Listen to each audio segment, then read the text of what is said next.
The March on Washington, as you recall, was August '63.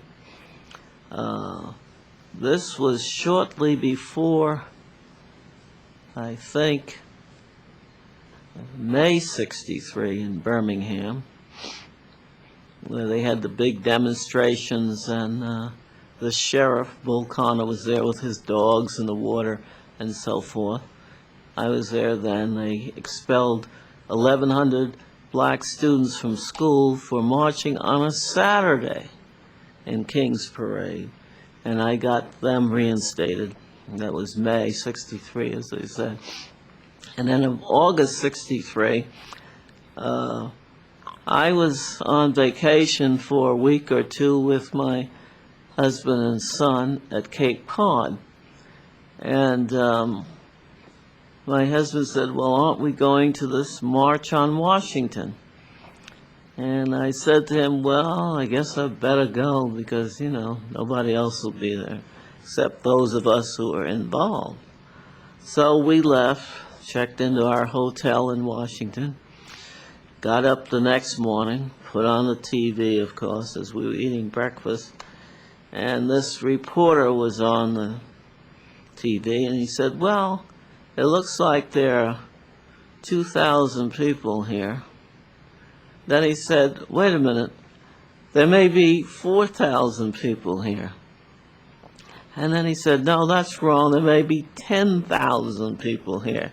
We left our breakfast and ran to the where this march was going to be. Incidentally, in that connection, just 2 or 3 days ago, I wrote to Wyatt T. Walker. He was there at the March on Washington, of course, and he had a motion picture camera. And my son and I were sitting on the platform. I had 2 tickets to the platform, and my husband and I was supposed to sit there, but my son insisted that he was going to sit up there with me. The reporter said first there were 2,000, maybe 4,000. No, there are 10,000. Well, of course, there were like 250,000. Nobody really knows. But people came from everywhere because we had not, at least I had not sensed that there was that much participation by the average black in what was going on, or desire to see an end to segregation. And Really? One of the things which did amaze me, I had a cousin, she and her husband were there from New Haven. Now, these were people who never did anything except go to church on Sunday and go to their job on Monday. Never participated in anything. They were there. And then I realized, my God, this thing has really taken hold in the black community to end segregation, which I guess I was too close to the forest to see the trees or something.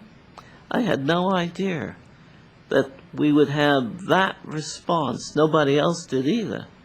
And then, of course, the congressmen, their advanced people were over there and saw the crowd and ran over and got them. And so everybody was there, right? And that's when King delivered his I Have a Dream speech. Of course, we didn't expect that either. Nobody knew that he was going to be that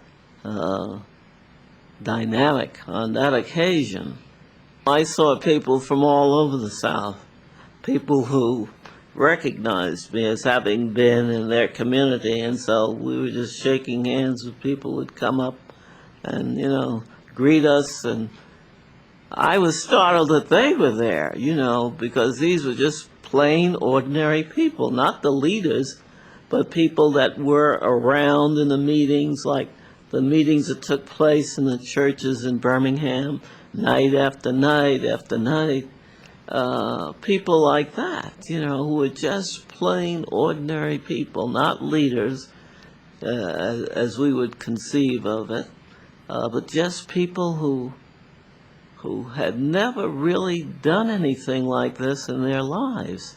They were that moved by the Times, I guess.